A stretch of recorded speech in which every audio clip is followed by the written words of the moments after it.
Então, vindo aqui ao Cerulo,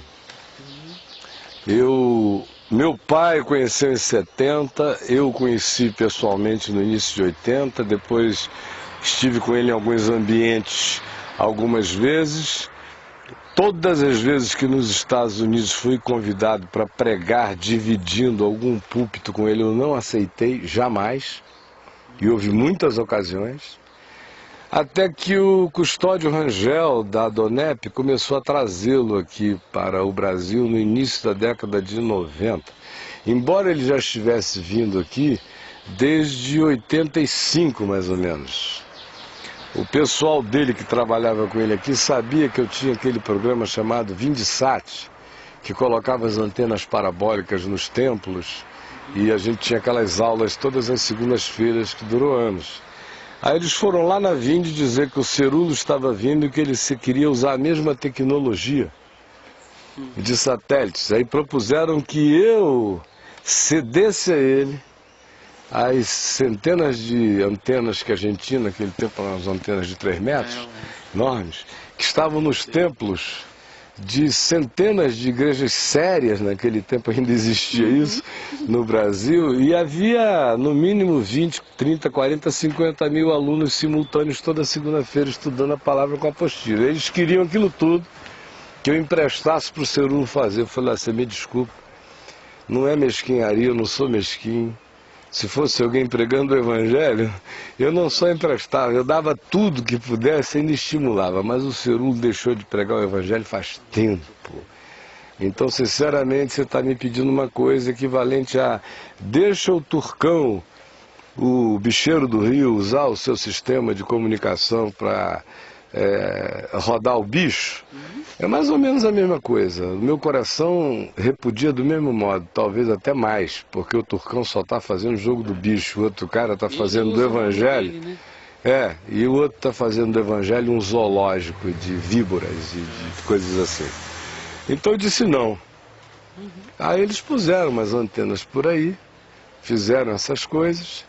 Aí passa mais um tempo, final da década de 80, o meu amigo Lácio Pontes, que eu espero que esteja nos vendo aqui agora, ele está na Califórnia, e a esposa dele, queridíssima Bárbara, ambos são diretores, produtores de televisão, sabem tudo, vão de cameraman na produção dos shows mais sofisticados.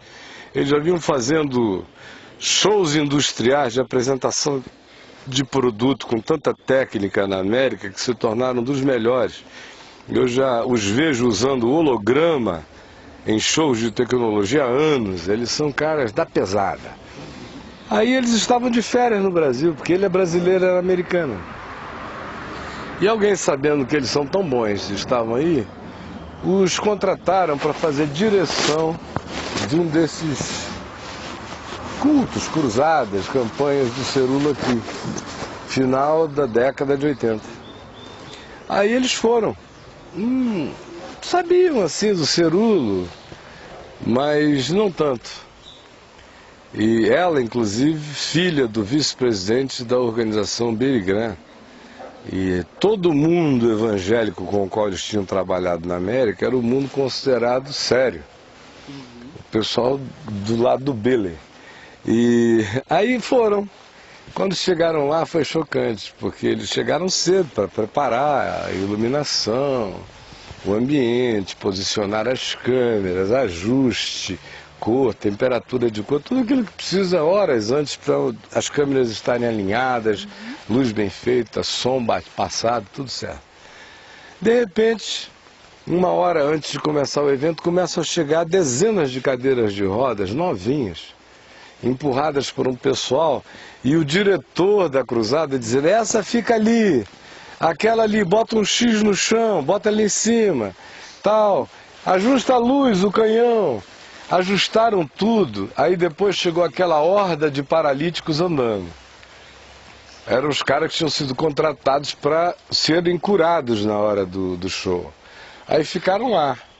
Podia ficar sentadinho, dando uma de paralítico. Aí abriram o portão para o povo, coitado, otário, crédulo, cheio de esperança e carência, entrar para ser curado. E o Lácio olhou para aquilo e falou, escuta, mas o que está acontecendo? Ele disse que se negou a crer. que o ardil era daquele tipo de diabolicidade que ele estava vendo. Ele falou, não é possível. O que é? Não se preocupa com isso não, isso é outra coisa. E todo mundo que ele perguntava, não é nada não, só corta na hora que a gente disser que você tem que cortar. Eu vou ficar aqui do lado dizendo, agora é aquele, e você vai cortando. Aí começa aquele espetáculo e o Senhor estar aqui, é dia de cura, aquela coisa toda que o Chris Angel faz 10 vezes melhor, que o David Copperfield dá banho, que qualquer mágico, qualquer hipnotizador, qualquer pessoa com técnica de sugestão de público dá banho neles, porque até nisso eles são ruins. Fede mais, não cheira bem. Steve Martin ainda foi mais sóbrio. Ainda teve uma conversão na canalice, ele ainda se converteu. Mas esse povo é inconversível. O Steve Martin ele ficou meio que chocado quando ele viu um milagre realmente acontecer. E aceitou. Né? Aceitou e disse que deixou mudar de caminho. Esses caras nem vendo isso. Não, até porque se converte. Eles não creem de fato em milagre espontâneo. Eles não creem mais em ação de Deus. Eles creem em sugestão humana, em provocação de histeria, em estado de excitamento esperançoso produzido pelo quê? Pelas curas falsas. Então aí o cara começa a ter revelação daqui, o Cerullo. O Senhor está me mostrando que tem um homem sentado naquele canto ali, já está tudo mapeado para ele. Levanta em nome de Jesus. Aí o cara bonzinho fica em pé, aleluia, aleluia, o povo delira.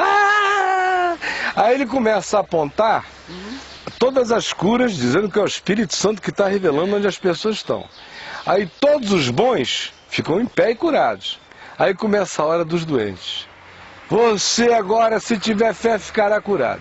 Quem estiver doente apenas de histeria, porque paralisia é uma coisa que no século passado decorria quase sempre, se não fosse paralisia infantil, decorria quase sempre de histeria.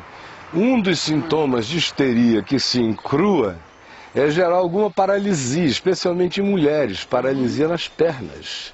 Muitas mulheres até a década de 60 ficavam tão histéricas de serem traídas pelo marido, de engolir aquelas amantes, naquele tempo era normal, moda e obrigação, de não serem mais procuradas sexualmente, serem desprezadas, e o estado de histeria que se instalava era tão grande, se somatizava nas paralisias nas pernas. Então, quando um caso é esse, o excitamento da sugestão cura o paralítico. Aí ele não levanta em pé na hora assim, legal, mas ele vai fazendo aquilo que a gente vê ali no R.R. Soares, naquele negócio. Jesus nunca curou. Os paralíticos que Jesus curava tomavam leite, andavam e saltavam. Como bezerros no templo, não era aquela coisa assim, ó. Aquilo ali é cura de sugestão. Daqui a 10 dias, uma semana, se a pessoa tiver uma tristeza, uma decepção, um choque, volta tudo de novo. Então, quando começou a hora dos doentes verdadeiros, o Lácio disse que aí foi o espetáculo mais demoníaco que ele já viu na vida dele. Era pré-medieval.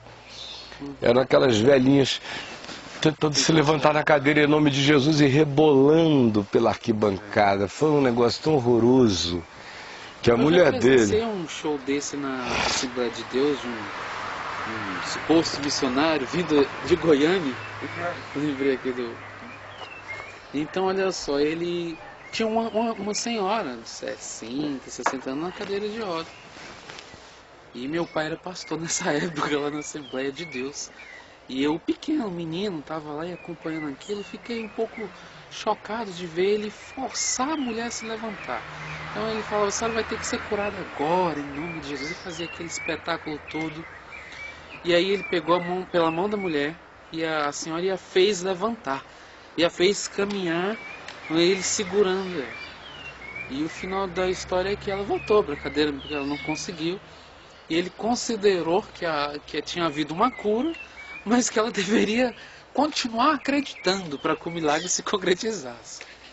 Assim, realmente eu não conseguia assimilar aquilo muito claro, entender. Uma coisa interessante é que esses milagres que às vezes eu vejo na televisão, eles não